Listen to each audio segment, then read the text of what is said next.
Fingers crossed I get this book.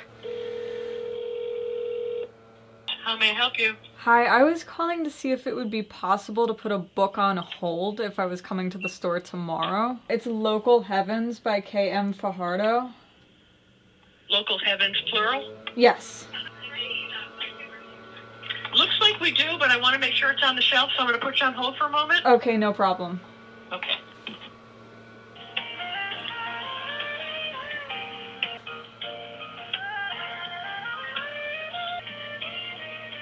Thanks for holding. So I have a copy of that for you. You can just tell the bookseller there, you know, just give the person your name and they'll grab the book for you. Okay, great. Thank you so much. Okay. Okay, welcome. Bye. Bye.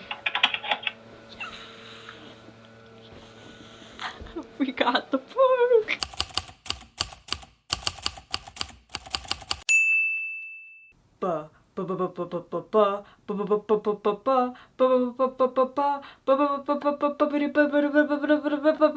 Hi, hello, my name is Taylor Alexander. I am an aspiring screenwriter, playwright, and novelist, and I'm also a major fan of F. Scott Fitzgerald's The Great Gatsby. When I say I'm a fan of The Great Gatsby, I am a fan of the prose and the way that the story is written, but I am really a fan of, at its core, beyond the literature, the story itself. I am a big fan of the societal commentary, the different views, the characters, and the way that it all comes together, which is why I am such a big fan of all the different spin-offs that have come out of it. I've listened to the musical Broadway cast recording more times than I can count. I've seen the Baz Luhrmann film multiple times. I'm familiar with the 1970, why do I want to say it's from the 1978? There's another film adaptation that came before Baz Luhrmann's, and most importantly for this video, I have read tons of different Great Gatsby book reimaginings, book spin-offs, basically any piece of literature that I can get my hands on that is vaguely related to The Great Gatsby. I'm gonna read it, which is why I am so excited to share with you in this reading vlog my experience reading Local Heavens by K.M. Fajardo. Local Heavens is her debut novel, and it is a cyberpunk reimagining of Great Gatsby that takes place in 2075. Obviously, Chris describes it best in all of her interviews and events that she does, but for the sake of this vlog, let's read the back cover together because it gets me so hyped up every single time that I read it. I feel like I have to readjust here, get into a more proper scening. A corporate hacker, an elusive billionaire, a society trying to survive the American nightmare. New York City, 2075. Filipino-American Nick Carraway has just moved to the heart of the fractured New Americas, where he's struck by the city's contradictions, shining corporate towers casting bleak shadows over the slums of a crumbling middle class. Oh my gosh, that gets me every time. When Nick meets alluring Jay Gatsby, he falls for Gatsby's frank, confident charm. But in a city where the wealthy flaunt tech-enhanced bodies to cheat death, surfaces aren't all they seem, and as a corporate cyberspace hacker, Nick knows that no secret can stay buried forever. He's the reason they don't.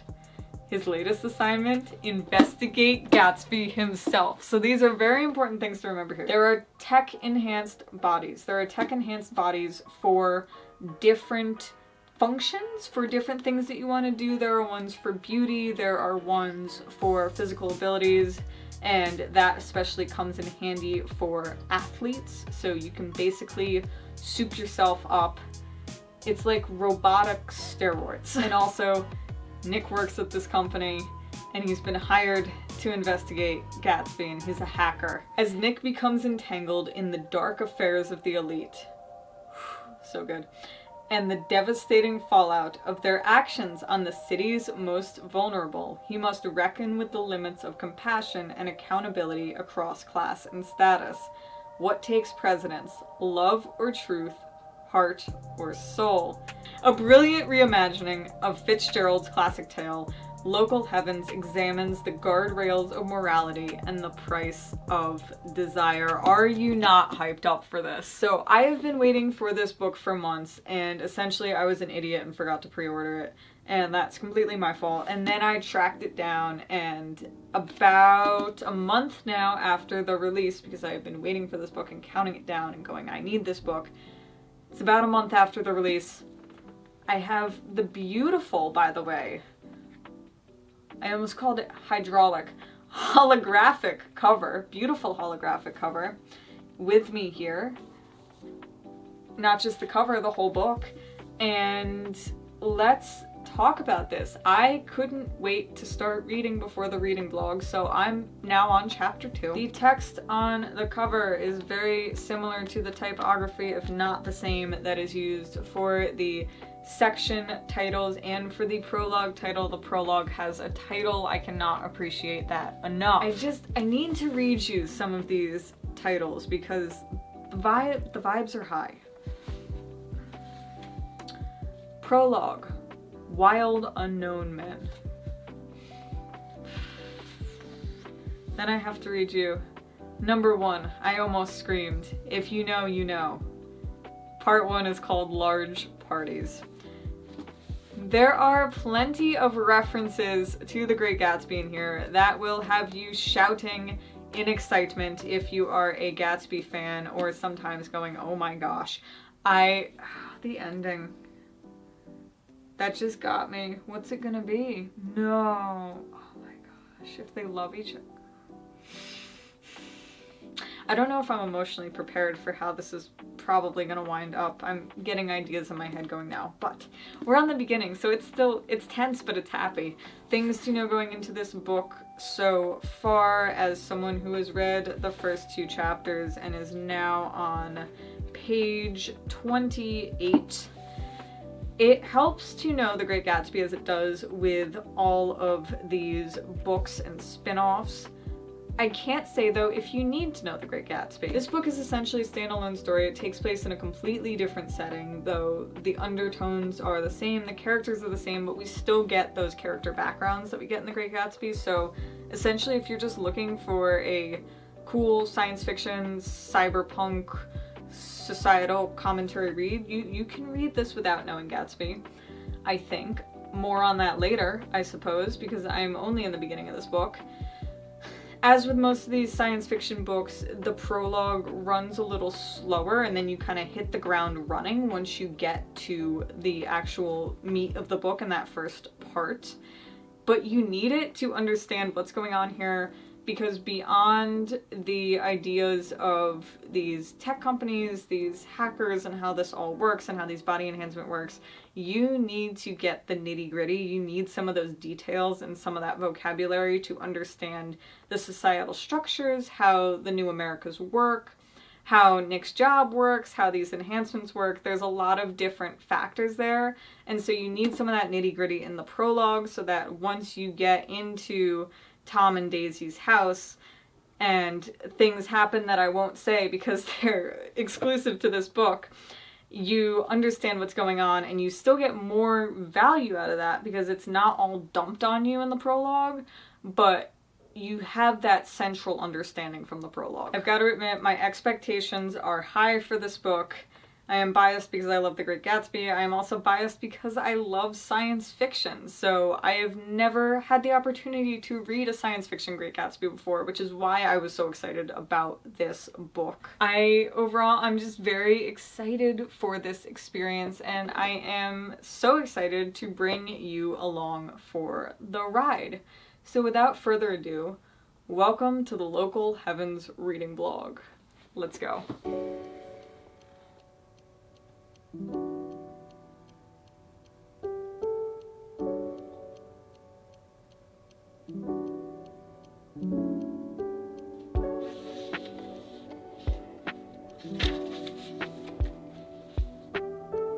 Okay, it's about time that I update you on this book and my experience reading it. I have to be honest, at first I was worried that this book was going to drag. There was a lot of technical stuff to catch up on, character relations, the plot was moving fairly slowly, and then wait for it. One of my all-time favorite scenes in The Great Gatsby and in any adaptation of The Great Gatsby is the first party scene. Not one of the big party scenes, but the party, if you can even call it that, where Tom takes Nick and his girl Myrtle to the apartment that they keep, and Myrtle's sister Catherine is there, and then the neighbors show up. In the original Gatsby, they are Mr. and Mrs. McKee, and in Local Heavens, shout out to Mr. and Mrs. Matsuki.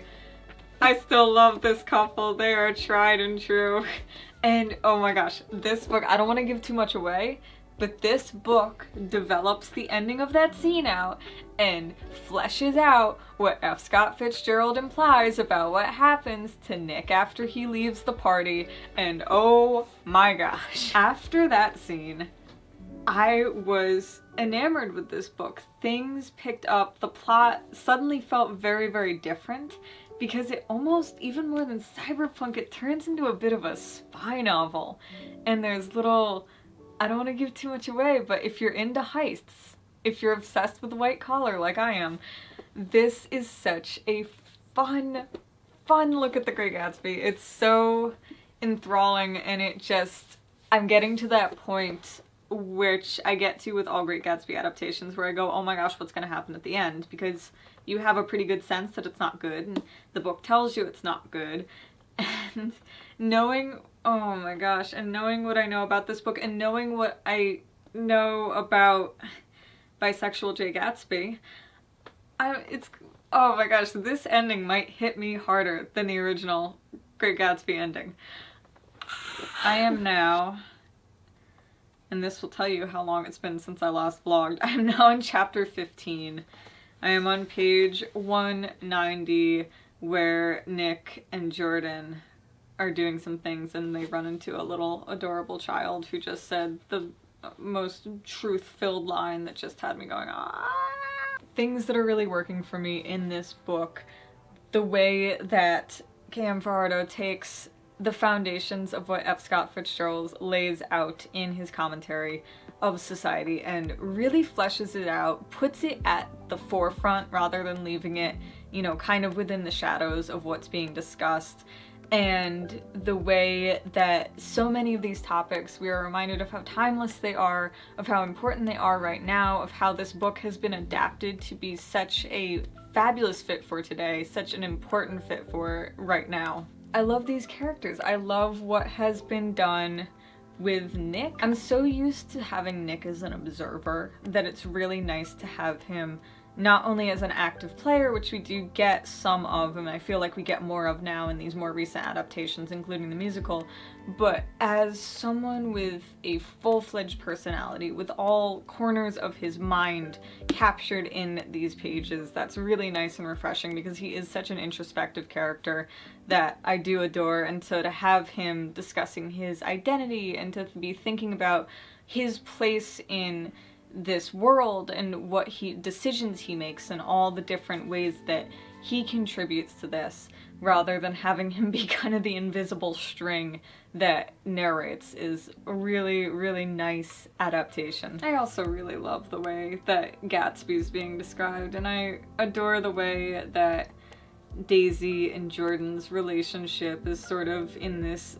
threshold, and Jordan has all these issues with her career. I think that's really nice.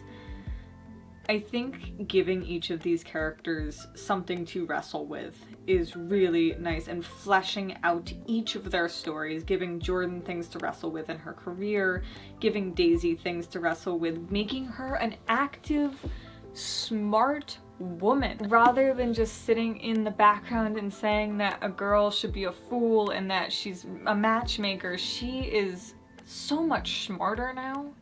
She's not, you know, go get 'em out there, but she is a much more developed character and a much less turning a blind eye. She knows what's going on. She's well aware. She's very smart, and she's very rich and better than Tom.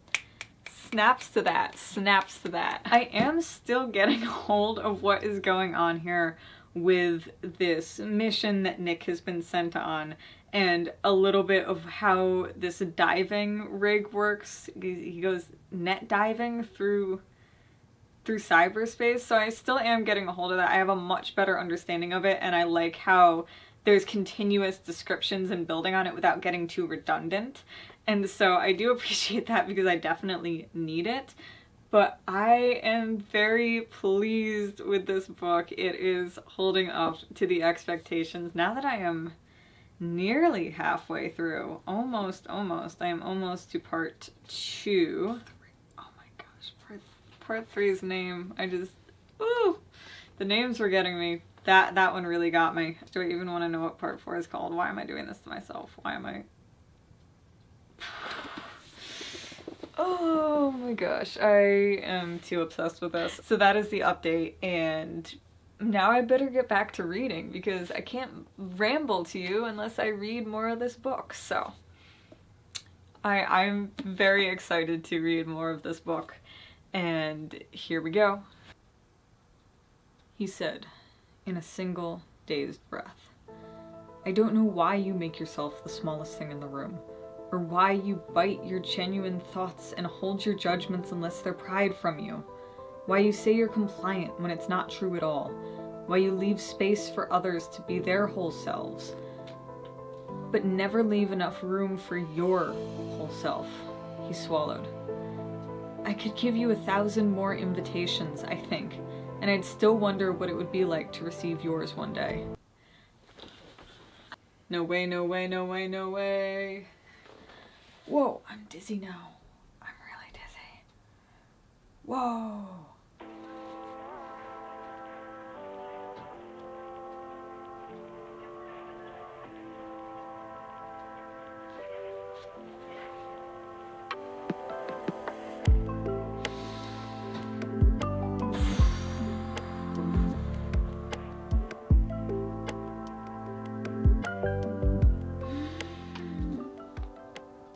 None of these are miracles, they're expensive decisions.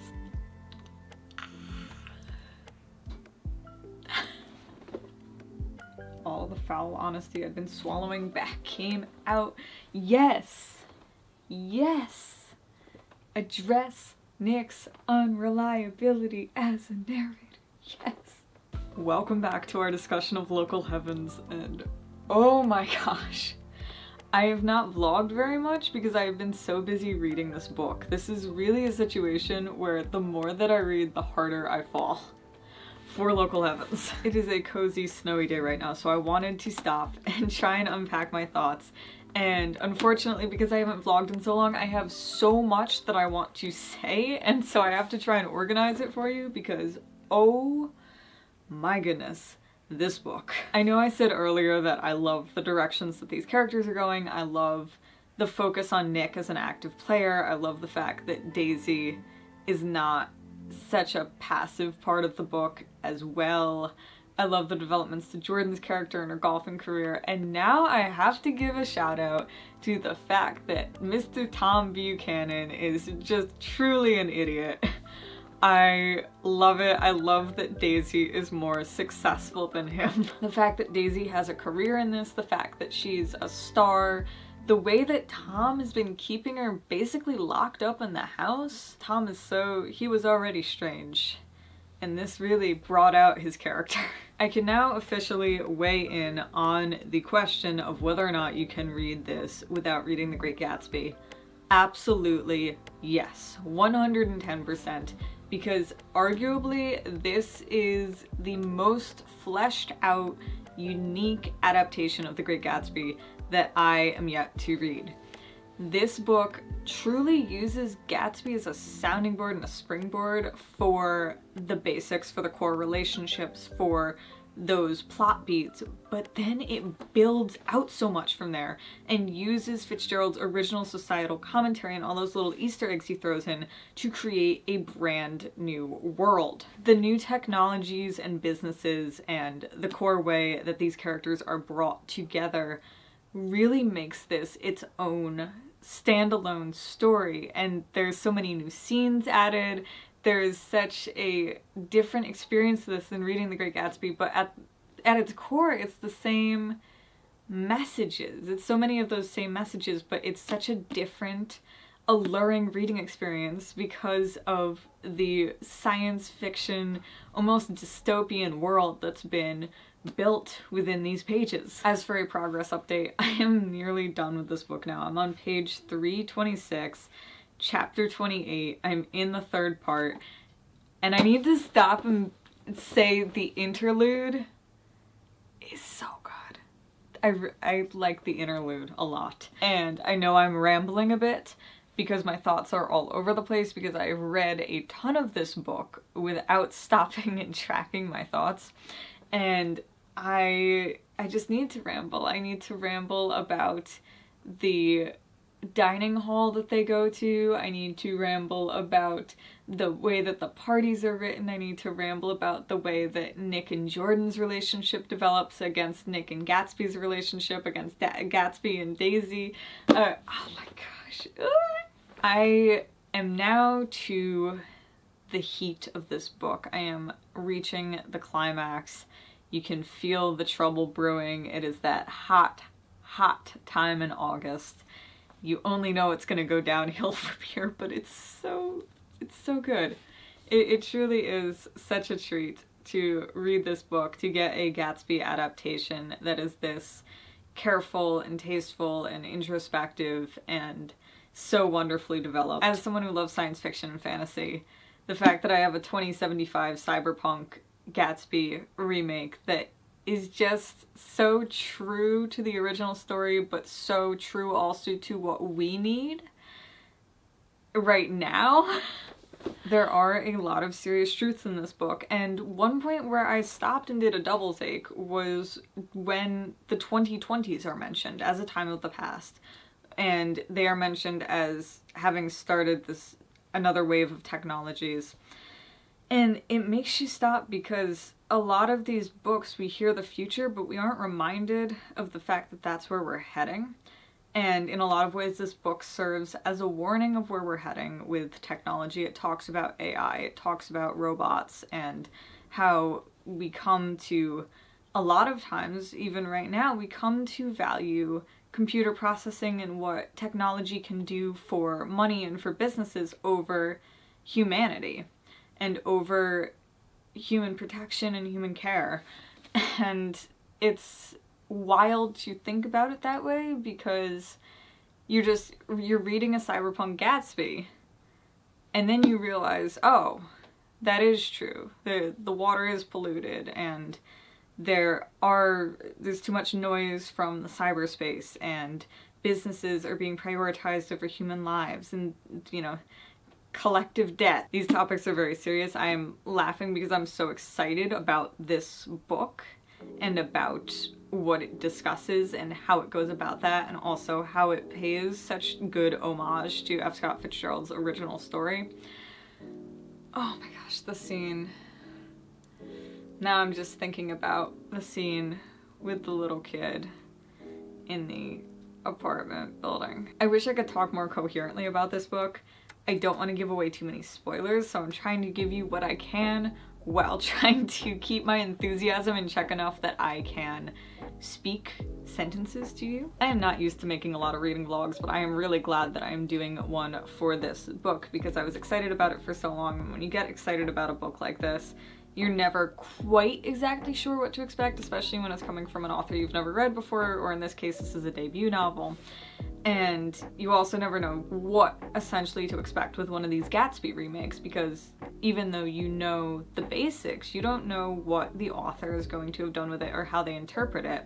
And so the fact that I am really, really enjoying this one is such a treat, and I'm so happy that it is living up to the hype and the expectations. Going off of the point of humanity and technology, what I really love is that the one human thing that's left in this book is this entanglement of love and relationships and trying to figure out what you mean to other people, because that is all essentially that these characters have left. Jordan's career is so linked to technology and linked to expectations, and Gatsby's careers are also of course linked to technology, and so is Daisy's, and so much of their lives are tech and money.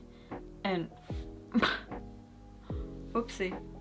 I guess we're doing the rest of this without one of our lights. Okay. So much of these characters' worlds revolves around tech and money.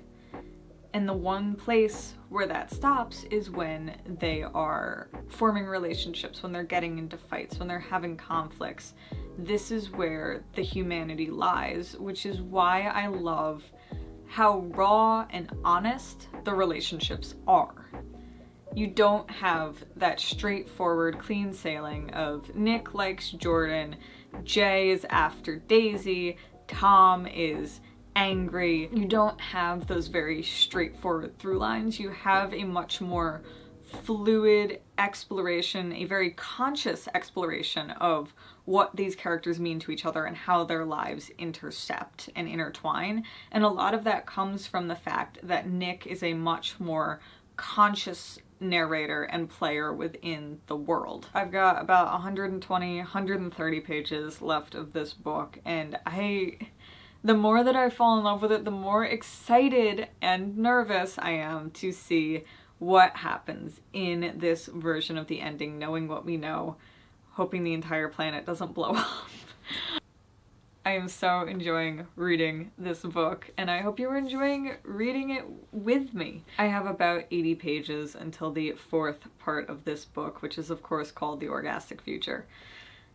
I love that. I love that. So I am going to keep reading, and I am so looking forward to catching you in the next update. Also, the publishing company, Inky Phoenix, put up a giveaway where they're doing a bedazzled cover. And so now I really want to bedazzle my cover of this book. Oh my god! Okay, it's happening! Everybody stay calm! Me when local heavens. Happy holidays to me. This is the book that keeps on giving.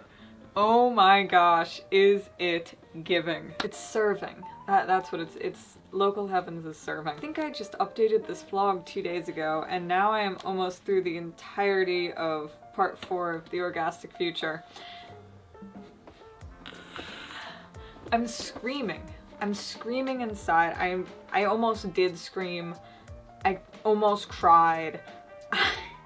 This book is everything I need, but also it's breaking my heart. First, the fight at the plaza had me going, whoa! And then the book had me going, and then it had me going. Literally, the plot twist in this one. Yeah. And then it had me going, and then it had me like this. I have been personally victimized by chapter 33 and the events that follow. This has everything that you have ever wanted, or at least everything that I've ever wanted from Gatsby, and you don't even realize it until you see it. It has complex characters, smart, independent women. It has, I don't want to spoil anything. There's a trope that I really adore. I don't even know if you'd call it a trope, but it is this sort of aching love, and this love that is so strong and so overpowering, but that you can't have in the forefronts of your life. And it's very Fellow Travelers, if you know what I'm talking about. The book by Thomas Mallon that was adapted into the most heart-wrenching TV series I've ever seen. We get that in here. We get bits of that in here, but maybe not in the way you think, but maybe absolutely in the way you think, because it's what I've been waiting for this entire book. Maybe. The plaza scene is everything that I've ever wanted from the plaza scene. The comebacks are insane, and I love them, and I was trying not to scream while reading this. A scheme. It's done more for people than anything you've done with your own 2 hands, Mr. Buchanan, retorted Gatsby. What a name to have and nothing to show for it. Don't insult my name. Not your name, just you, old sport. Oh! Mike's have been dropped. Ah, good virtuous Nick, ever the picture of innocence. He clapped his hands. This is Tom, by the way. Someone ought to have told you that there's nothing more intolerable than a man who thinks so highly of his own morals, who acts as if reserving all his judgment somehow makes him a superior being instead of a downright liar. I suppose I should just be like you then and not have any morals at all, I retorted without thinking. Ah! I'm on page 431 currently. And I'm on the last chapter of this last part before the epilogue, which takes place 2 years later. Which means I'm nearly done with this book. How many chapters are left before? Okay. 453 pages and I'm on 431. I might finish this book today. Oh my gosh. What? This book is driving me crazy and I love it for that. I love that for it. I am just... Oh, I'm over the moon with this right now and I'm so glad. It was so worth the wait.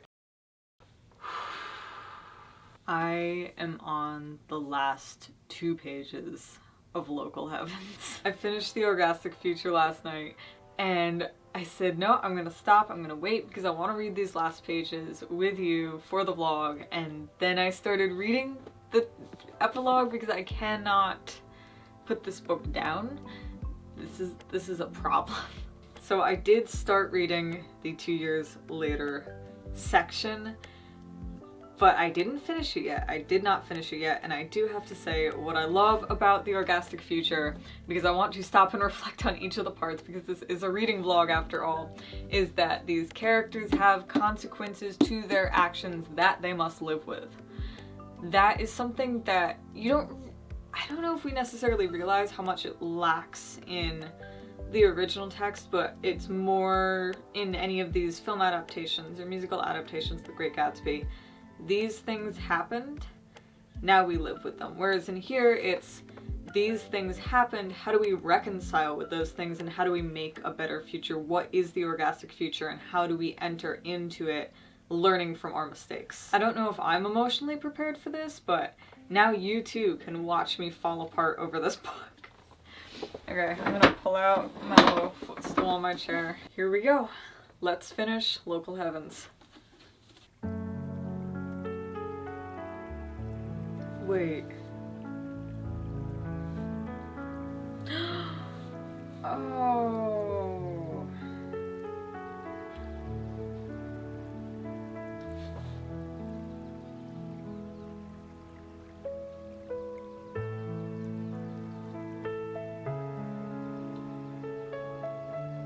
Wait, why am I'm gonna start crying. Oh, I wasn't expecting that. It was so short-lived, too. They deserve the world. The absolute whiplash of that. Oh, but it's everything that I needed. Oh my gosh, there's an F. Scott Fitzgerald quote. Oh, that's where the title comes from. Oh.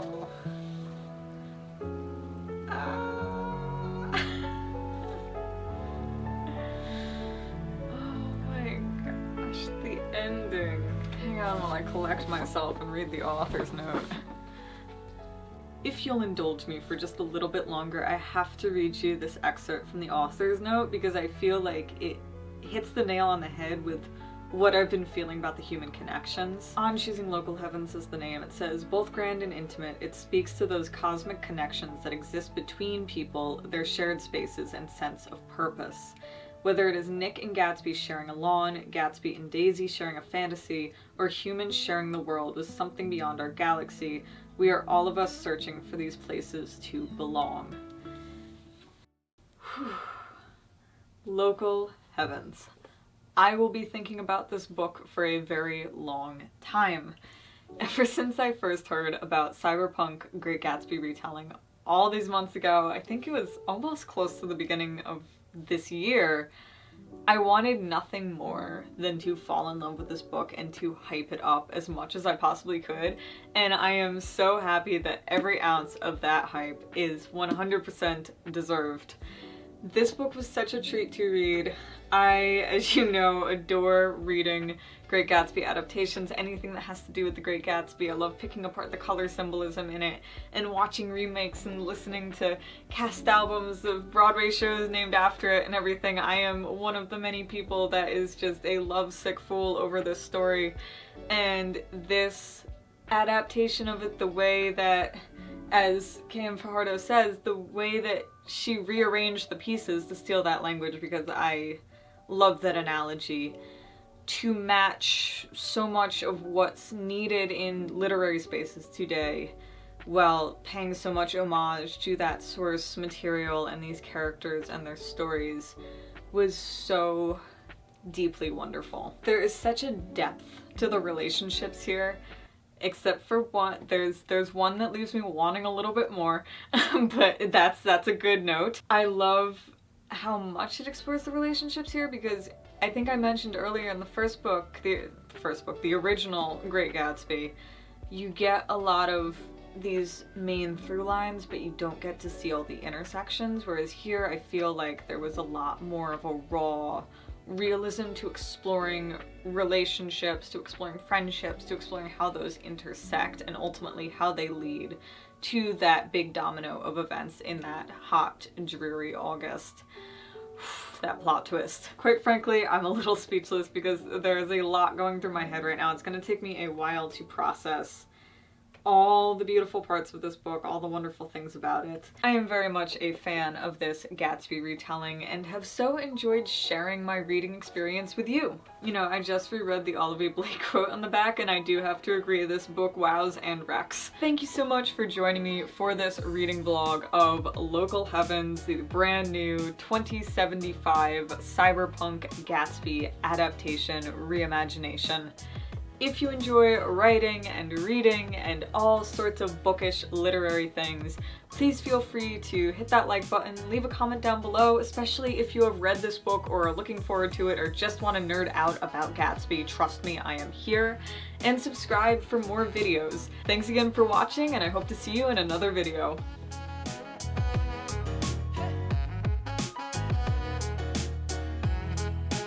Do you ever just need to stare up at the ceiling and try and process the ending of a book?